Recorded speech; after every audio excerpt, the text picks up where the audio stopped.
دا لیکنه علي عباس جلالپوري په خپل کتاب د جنسیاتو مطالعه کې لیکلې. موږ یې کټ مټ دلته رانقل کوو. غلامي په 19مه پېړۍ کې له منځه لاړه، خو له دې وړاندې کم او زیات 10,000 کاله د غلامانو او وینځو بازار ښه تود وچلېد. د غلامۍ شروع کېدل د کرنیز انقلاب سره تړلي دي. کله چې انسان د ډبرو له عصر څخه راووت، کرهڼې ته یې ملا وتړله او کرل ریبلې پیل کړل، نو د ذاتي املاک تصوري مرکز او محور وټاکل شو. په اول کې جنګ ګټونکو قیدیان وژل، بیا به یې د یوتاګانو ته په عبادت ځایونو کې قرباني کول او وروسته یې د خپلې ګټې لپاره هغوی غلامان ګرځول.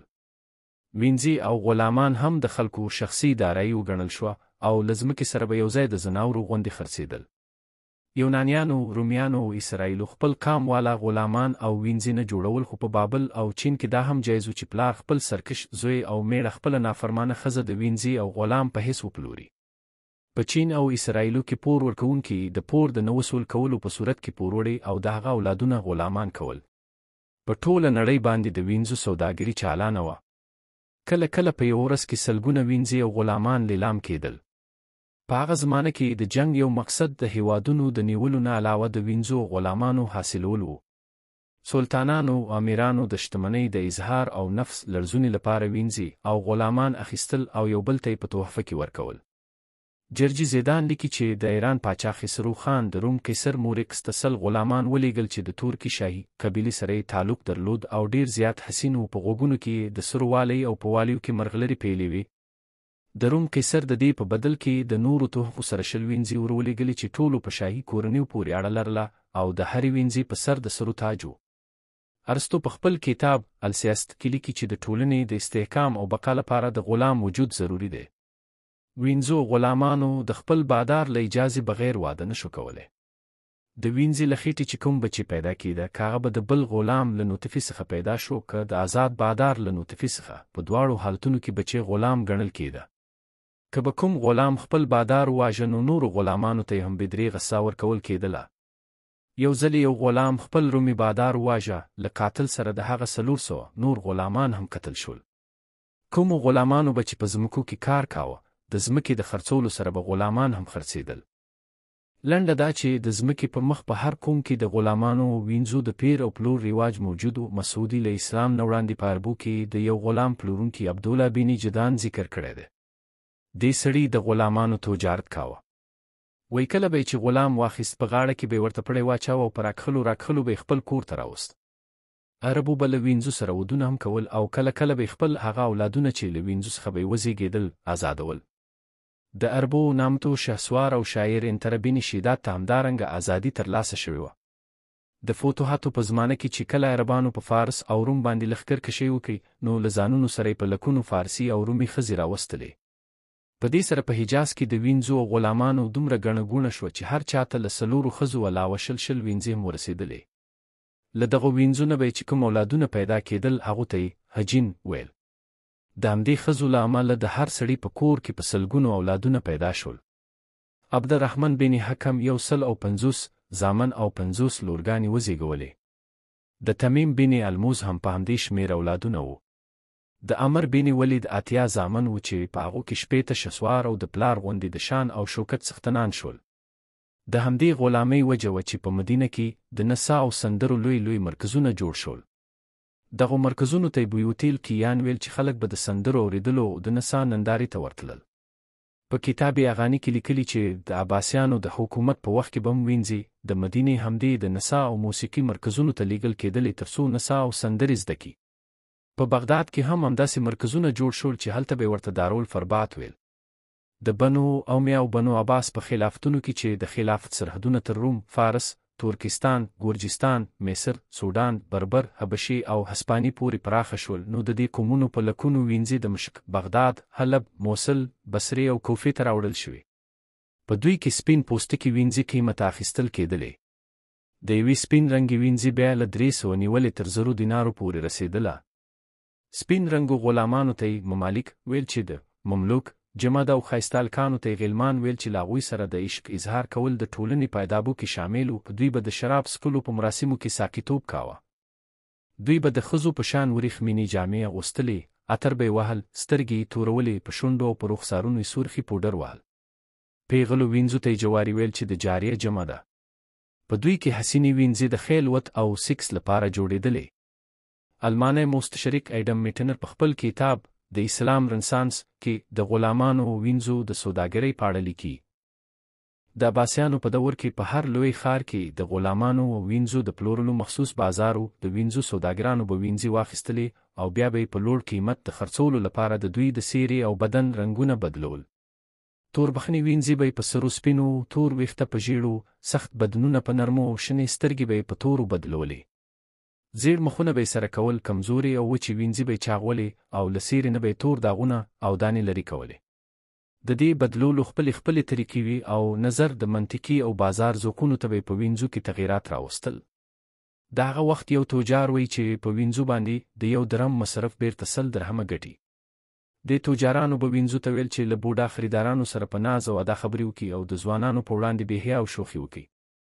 دا ځکه چې په همدې طریقه د دواړو جذبات په جوش کې راځي. هغه وخت بربري وینځو په بازار باندې حکمراني کوله او تر ټولو غوره وینځې ګڼل کېدلې. دا وینځې د اولادونو د زیږولو لپاره هم ډېرې مناسبې وي او د دې روبۍ لپاره هم زړه وړونکې وي. نوموړې وینځې به په 9 کلنۍ کې د هغو له وطن څخه راوستل شوې. 3 کاله به یې په مکه او مدینه کې پرې تېر کړل او بیا به یې د نور تربیت لپاره عراق ته راوستلې. له هغې وروسته چې د خپلو قامي اوصافو سره به پکې د مدینې شوخي او دلبري، د مکې نزاکت او د عراق شایستګي پیدا شوه، بازار ته عرضه کولې او په لوړو قیمتونو خرڅولې.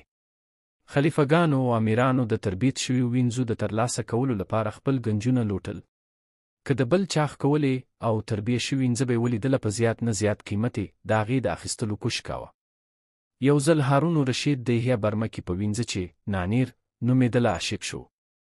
نو د هارون رشید میرمنې زبیدې د دې لپاره چې له نانیر څخه یې زړه بله خوا شي، خپل خاوند ته 10 وینځې په تحفه کې ورکړې. په دې 10 وینځو کې د مراجل په نوم یو وینځه وه چې وروسته مامون رشید ترې پیدا شو. مهدي بیا د حبشي وینځو مینهوالو د هغه یو تور پوستی زوی ابراهیم چې په موسیقۍ کې کمال ته رسېدلی و د یوې حبشي وینځې زوی و. مامون رشید د غریب په نوم یو وینځه په 100,000 درهمو اخیستې وه.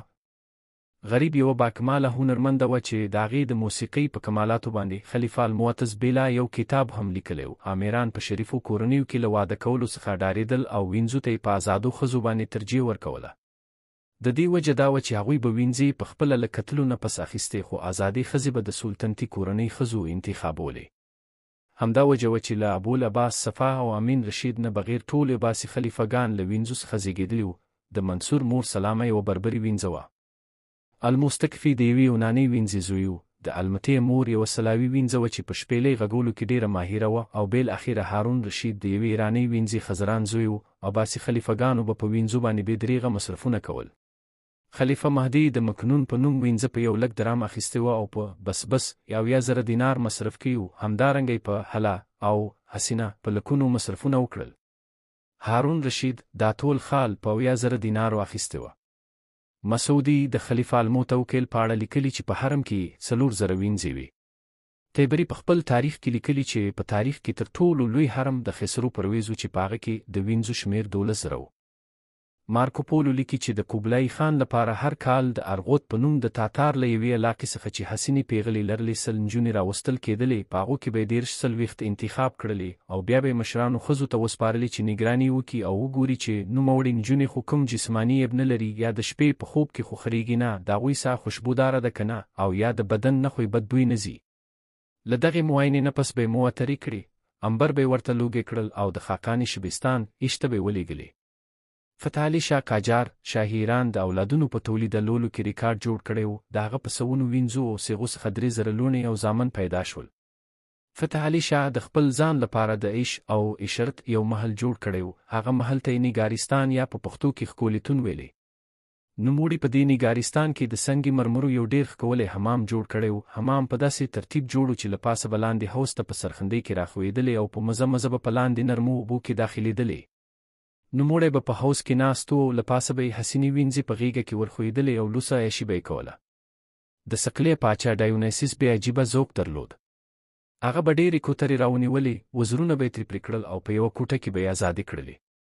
بیا به یې بربنډو وینځو ته وویل چې کوترې راونیسي. هغوی به کوترې رانیولې او پاچا به یې له نندارې خوند اخیست. د یونان په ټرینین ښار کې بیا داسې و چې شریفو مېلمنو ته به پاکو او بربنډو وینځو ډوډۍ وروړله او له خوراک وروسته به یې د دې وینځو په وریښمینو ویښتو باندې لاسونه او خولې پاکول. د هارون رشید وزیر جعفر برمکي د پیغلو وینځو شوق درلود. د هرې جمعې په شپه یو پیغله وینځه د هغه خلوت ته لیږل کېدله. یوه ورځ د ایران پاچا شاه عباس صفوي د خوشحالۍ او شراب نوشۍ په محفل کې خپلو درې وینځو ته ویل چې له ده سره په شراب څښلو کې ګډون وکړي. وینځو معذرت وغوښت او ویل چې موږ د زیارت په سفر ځو. شاه عباس کبیر په کار شو، درې واړه یې ژوندۍ اور ته واچولې. د غلامانو وینځو له یو بل سره د معشوقې مینې او سیکس کولو سخت ممانعتو جاهز د خپلو سترګو لیدلې یوه واقعه داسې بیان کړې ده. یوه ورځ په کښتۍ کې له محمد بن ابراهیم سره له سامره نه بغداد ته روان وم چې محمد بن ابراهیم حکم وکړ چې هر شي ښکته کوي او وینځې د سندرې او نڅا شروع کړي. یوې وینځې په خپله سندره کې دا شعر ویلې: زه د هغو عاشقانو لپاره رم غواړم چې بېیاره او مدګاره دي. هغوی به تر څو پورې له یو بل نه جدا ساتل کیږي او تر کومه پورې به د فراق غم برداشت کوي. کله چې سندره ختمه شوه نو یوې وینځې په ټوکه وویل: کله چې عاشقان له یو بل څخه جدا ساتل کیږي نو بیا عاشقانو ته څه کول پکار دي؟ کله چې هنرمندې وینځې دا پوښتنه واورېده منډه یې کړه او دریاب ته یې ودانګل چې داسې کول پکار دي. یو بل غلام چې د بادار شاته یې ولاړ و کله چې وینځه دریاب په سپو کې د ډوبېدو په حال کې ولیده نو د هم منډه واخیسته، دریاب ته یې ځان واچاوه او له وینځې سره یو ځای غرق شو. د سلطانانو او امیرانو په حرم سرایونو کې په سوونو وینځې اوسېدلې چې په هغو کې به اکثریت داسې وینځې وي چې له یو دوه ځلې خیلوت نه پس به له پامه غورځېدلې او بیا به ټول عمر ورسره چا مواشقه او خیلوت نه کاوه. دوی به بیا د خپلې ناامیدۍ ترخې ورځې په تورو کوټو کې تېرولې او خسیانو او د حرم عسکرو به دوی له خپل نظر لاندې ساتلې. بورسالي محمد پاشا لیکلي چې د سلطان عبدالمجید وینځو به له کړکۍ نه لاروونکو ته اشارې کولې، هغوی به یې ځان ته راجلبول او له هغوی سره له سیکس کولو وروسته به یې وژل. په عثماني خلافت کې د سلطان سلیمان قانوني رویه ډېره زیاته حقیقت پسندانه وه. د هغه په حرم کې 300 وینځې وې. کله به چې سلطان حرم ته راته نو وینځې به هغه ته په قطار کې درېدلې. سلطان په تلو تلو کې وینځه خوښوله او چې کومه یوه به یې خوښه شوه د هغې په اوږه باندې به یې رومال اچاوه. دا د دې خبرې اشاره وه چې سلطان غواړي نن شپه به ته زما سره په خیلوت کې تېروي. کومه وینځه به چې 25 کلونو ته ورسېده او له دې رومال څخه به تر اوسه محرومه وه هغه به یې ازادوله او بیا به یې د کوم امیر سره واده کاوه. د سلیمان قانوني د یوه درباري ایاز پاشا حرم دومره لوی و چې د هغه په کور کې په 10 زانګوګانو کې به همیشه شیدې رودونکي ماشومانو شتون درلود. د اکبر پاچا یو درباري اسماعیل کولی خان نومېده. هغه به چې دربار ته کله ته نو د خپلو وینځو په کمربندونو یې مهور لګاوه تر څو له بل چا سره جنسي اړیکې ونه ساتي. وینځې آخر ترې تنګې شوې او خپل بادار اسماعیل کولی خان یې په زهر وواژه. د عربو هیوادونو په نسبت په هندوستان کې وینځې او غلامان ډېر ارزانه وو. ابن بطوطه په خپله سفرنامه کې لیکلي چې علاءالدین خلجي د نورو شیانو په څېر د وینځو او غلامانو نرخونه ټاکلي وو. د کور کار کوونکي وینځې بیا د 5 نه تر 12 ټنکې پورې وه. د سیکس لپاره اخیستل کېدونکې وینځه له 10 نیولې تر 10 ټنکو پورې خرڅېده. غلام له 100 څخه تر 200 ټنکو پورې خرڅېده. تاریخ فیروز شاه د میر جمله، شایسته خان، ابوالحسن تانشاه او باز بهادر د وینځو په اړه وایي چې په حسن او جمال کې نوم غږېده چې دا وینځې به یې له روم، چین او اروپا نه راوستلې. شرر لکنوي په خپل کتاب جانی علم کې د واجد علي شاه په حواله لیکي چې په اسلامي نړۍ کې د زیاتو وینځو لرلو یو شرعي دلیل درلود او زیاتې وینځې د یاشۍ نه بلکې د پرهیزګارۍ نښه ګڼل کېده. د ټولو مسلمانو پاچاهانو حرمسرایونه د څو ښځو علاوه په زرګونو وینځو ډکو. د امویانو، عباسیانو، عثمانیانو، فاطمیانو، مغولانو او د اسلامي نړۍ هر خلافت او سلطنت چې ذهن ته درځي د وینځو له حرمسرایونو څخه تش نه و. په 19مه پیړۍ کې د لویدیځ اوسېدونکو غلامي د قانون خلاف وګڼله، خو په ځینو اسلامي هیوادونو کې د غلامانو پیر او پلور هماغسې په ځای پاتې شو. د مصر د غلامانو کاروباریانو به له نیوبیا او حبشې نه کم عمره نجونې په زور یا په رضا راوستلې او په ښارونو کې به یې پلورلې. له دې نجونو سره داسې حیواني سلوک کېده چې زیاتره نجونو به بیا د نیل په سیند کې ځانونه غرقول. د غلامۍ اثرات په انساني ټولنه باندې ډېر زیات زیانمن ثابت شول. له ټولو وړاندې د ښځو مقام له خاورو سره خاورې شو او هغه د سړي د هوس وسیله وګرځېده. په خپله د ښځو په ذهن کې دا خیال ځای پر ځای شو چې ښځه د سړي د خوشحالولو نانځکه ده او د هغې د ژوند واحد مقصد د سړي د هوس تسکین کول دي. د حرم سرایونو غیر فطري ژوند د ښځو کردار او سیرت مسخه کړ او د هغوی ټولې دلچسپۍ او معنوي جوهر تر هار او سینګار، زیب او زینت او د زیوراتو تر نمایش پورې محدود پاتې شو. اوس چې د ښځو د بیدارۍ او ویښتیا پیړۍ ده، بیا هم زیاتره ښځې له خپل فطري جوهر څخه دې ته ډېره توجه کوي چې په خپلو نمایشي زیوراتو د نرانو زړونه وګټي او خپل ځانونه د نرانو نانځکې جوړې کړي.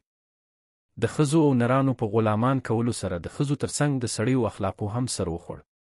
نرانو د خپل ځواک او پوهې قدرونه صرف نظر کړل او جنسي هوسناکۍ ته یې په ډېر لوی قدر وکتل. جنسي جنون د نرانو په اعصابو باندې دومره سپور شو چې شپه او ورځې د پرمختګ پر ځای فکرونه په سیکس کې بند شول. د اسلامي نړۍ د عسکري او سیاسي پیشرفت مخه یاشۍ او له ښځو سره په مستۍ باندې ډب شوه او په دې ترتیب د اسلامي نړۍ تنزل او انحطاط پیل شو. په حرم سرایونو کې د وینځو زیاتوالی او شپه او ورځ عیش او عشرت سلطانان او امیران د دنیا او آخرت نه غافل کړل. هم په دنیا کې له غرب څخه وروسته پاتې شول او هم په دین کې خرافات را پیدا کړل. اربانو شرابو ښځو ته تویبان ویل، یعنی دوه ښه څیزونه، او همدغه تویبان د دوی د تباهۍ لامل وګرځېدل. بله خبره دا ده چې سړي ښځه د عصمت او عفت پابنده کړه او خپله په لوی لاس په هوسناکۍ کې پاتې شو. د هغه په حرم سرایونو کې به سلګونه وینځي او صیغې وي، خو په دې سوونو ښځو کې له محبت څخه محرومې پاتې شوې زیاتې ښځې موجودې وي او که دوی به لږ څه خطا وکړه نو بې درېغه سزا ورکول کېده. دا ښکاره ظلم و. د سړي دا دوه رنګي نن هم باقي پاتې ده. هغه د خپلې جنسي بېلارۍ لپاره هر قسم جواز لټوي، خو ولې د ښځې په فطري تقاضو باندې پابندي لګوي؟ سړی خپله عفت نه لري او د ښځې د پاکلمنۍ توقع ساتي.